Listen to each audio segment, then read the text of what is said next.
The silence in the house was heavier than any argument. It was the kind of silence that screamed of unspoken accusations, of things rearranged without consent. My wedding money, the carefully saved down payment for our first home, the foundation of our future, had vanished. Not misplaced, not borrowed and forgotten. Gone. And the explanation, when it finally cruelly arrived, was delivered with a chilling calm that made my stomach clench. She needs it more. I remember the exact moment the world tilted. It was a Tuesday, the air thick with the promise of rain. I'd gone to the bank to finalize the mortgage application, my hands trembling slightly with a mixture of excitement and nervousness. The account was empty. Not just low but completely undeniably empty. The bank teller, a kind woman I'd seen before, looked at my driver's license, then at the screen, her brow furrowing. "There's been a withdrawal, ma'am. A very large one." My fiancé Liam had handled the final transfer. He'd said it was just a formality, a streamlining of finances before the big purchase. But when I called him, his voice was tight, evasive. "It's taken care of," he'd stammered. "There was an emergency." The emergency, it turned out, was his sister Sarah. Sarah, who had a history of impulsive decisions. Sarah, who had recently declared bankruptcy after a string of failed businesses. Sarah, who had never so much as offered a handwritten thank you for any favor, let alone one of this magnitude. Liam, caught between a rock and a hard place as he saw it, had apparently decided that his sister's perceived hardship trumped our shared dreams. He presented it not as a choice, but as a fait accompli. "I gave her the money," he'd said, his eyes fixed somewhere over my shoulder. "She's in a desperate situation. You understand." I didn't understand. Not then. Not with the sickening lurch in my chest, the sudden coldness that spread from my gut outwards. Then came the ultimatum. "I need 72 hours to fix this," he'd said, his voice flat, devoid of any real emotion beyond a carefully constructed weariness. "If I can't, then we can't move forward." The words hung in the air, sharp and cold like shards of ice. 72 hours to magically conjure back a sum that represented years of my sacrifice, my careful budgeting, my deferred gratifications. 72 hours for him to undo a decision that felt like a betrayal of the deepest kind, a violation of the trust I'd placed in him so implicitly. The promise of our future, the blueprints for our life together, suddenly felt like they were being scribbled over with a cheap marker, the vibrant colors fading to a dull, muddy hue. I spent those 72 hours in a strange kind of suspended animation. I went through the motions: work, preparing dinner, smiling when Liam entered the room, a practiced, almost brittle smile, but my mind was a storm. Every glance he cast my way felt like an indictment, a silent accusation of my perceived lack of understanding or my potential for anger. Every shared meal was a reminder of the feast he'd devoured without my full consent, a banquet of our future he had unilaterally consumed. I saw my mother's face, her quiet pride when I told her about our savings, her gentle hand resting on mine as she expressed her joy. I saw my father's nod of approval as Liam and I discussed our plans for a small garden, his practical advice about soil and sunlight. They had trusted him too. Trusted us. And now this unraveling of everything we had worked for. Liam's attempts to fix it were clumsy and transparent. He called his parents, his voice a low murmur that I couldn't decipher but felt like a plea for understanding, a desperate attempt to enlist their aid or at least their sympathy. He spoke to Sarah, his tone shifting between pleading and something that sounded perilously close to anger, a flicker of exasperation that was always diffused before it reached me, like smoke masked by a fan. Each failed attempt added another layer to the suffocating silence that had descended upon our home, a palpable weight that pressed down on my chest. The 72 hours ticked down like a bomb, each second a reminder of the impending detonation of our shared life. I watched the clock, not with dread, but with a growing quiet resolve, a hardening within me that felt both terrifying and strangely liberating. The final day arrived. Liam was pale, his eyes hollowed, dark circles etched beneath them like bruises.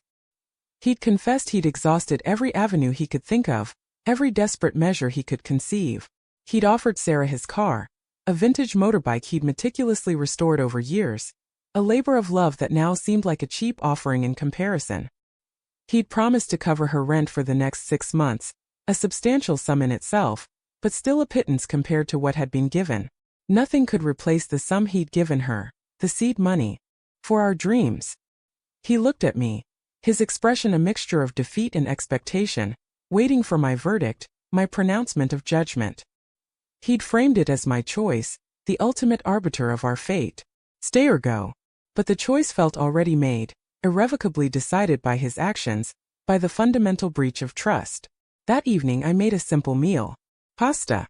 Nothing fancy, nothing celebratory. Just sustenance. Liam picked at his food, pushing the strands around his plate with his fork, his appetite clearly non-existent. I finally broke the silence, the quiet that had stretched on for days, thick with unvoiced questions and resentments. Did you tell Sarah where the money came from? I asked, my voice deceptively calm, the result of a considerable effort to maintain an outward composure.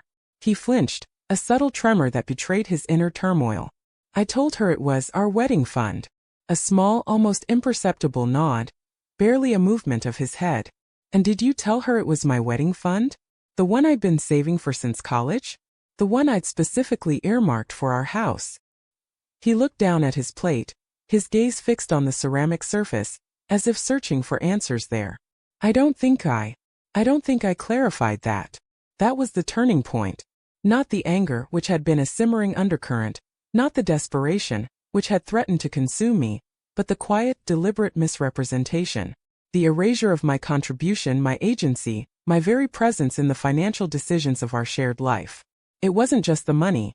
It was the disrespect, the casual dismissal of my life's work, the years of planning and sacrifice that had gone into building that nest egg. He'd surrendered my part of the dream without a fight, without even a conversation, as if my aspirations were secondary, negotiable. The next day, Liam's parents hosted their weekly Sunday dinner. It was a standing tradition, a sacred ritual of sorts, a gathering of the extended family, a comforting tableau of familial bonds. Sarah was always present, usually holding court with one of her dramatic tales, her voice rising above the general din of conversation, weaving a narrative of hardship and resilience. I'd usually been eager for these dinners, enjoying the warmth and camaraderie, the familiar faces, the sense of belonging. Today was different.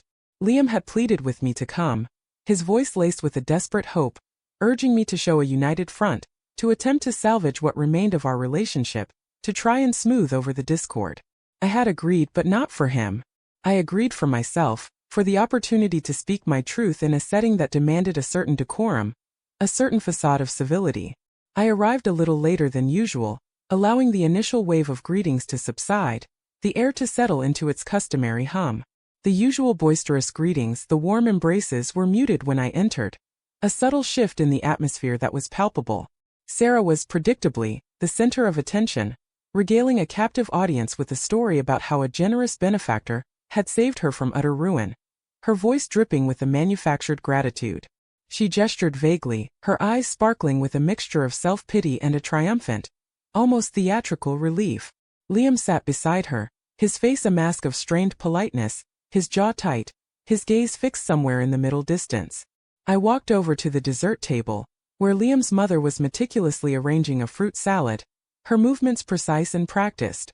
"Everything looks wonderful, Mrs. Henderson," I said, my voice clear and steady, cutting through the low murmur of conversation. She smiled warmly, her usual jovial expression, then faltered slightly as she saw the look in my eyes, the steely glint that belied my pleasant words. "Liam mentioned you might be feeling a little overwhelmed lately, dear," she said softly, her tone laced with a motherly concern that felt both genuine and slightly misplaced, given the circumstances.